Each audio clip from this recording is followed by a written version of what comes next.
Ciao!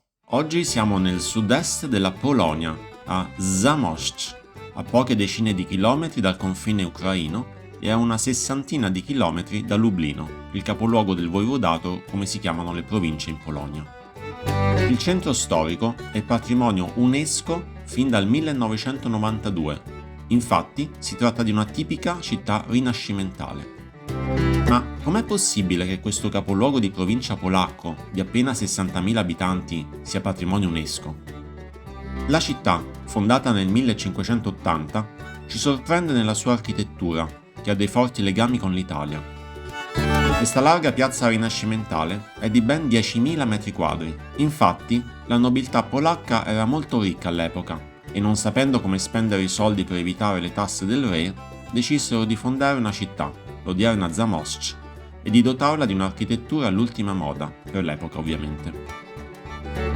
Quindi fu chiamato qui l'architetto italiano Bernardo Morando attorno al 1580, che dopo aver costruito la città ci si stabilì definitivamente, venendo anche nominato nobile per i suoi meriti. È una città che oggi appare sonnacchiosa nel relativo caldo estivo in cui era immersa quando l'abbiamo visitata, quindi ci fermiamo a bere qualcosa e a mangiare le patatine fritte. Sempre opera del Morando, ecco la cattedrale. Alleluia, alleluia. Noi non siamo usciti a entrarci dentro perché stavano celebrando un matrimonio, però siamo potuti salire sul campanile, da cui abbiamo una veduta della piazza principale e del territorio circostante.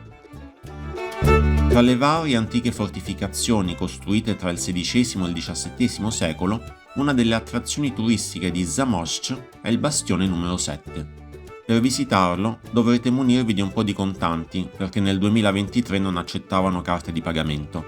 Se andate in auto state attenti anche al parcheggio lì vicino, noi infatti abbiamo preso una multa, anche se di soli 80 zloty, cioè 19 euro, perché non avevamo visto il cartello o forse non abbiamo capito che era un parcheggio a pagamento. La parte più complicata è stata pagare la multa online senza farsi spennare dalle nostre banche che con la scusa della valuta fuori dalla zona euro chiedevano commissioni più alte della multa stessa. Entrando vediamo gli interni austeri con queste ricostruzioni che ci danno un'idea della vita militare dell'epoca. È anche possibile fare pratica di tiro con l'arco. Oggi il bastione è parzialmente convertito in centro commerciale con qualche sparuto negozio di casalinghe di vestiti. Consigliamo di salire sulla terrazza del bastione da cui si vede un buon panorama della città. Ecco laggiù la torre del municipio che abbiamo visto prima.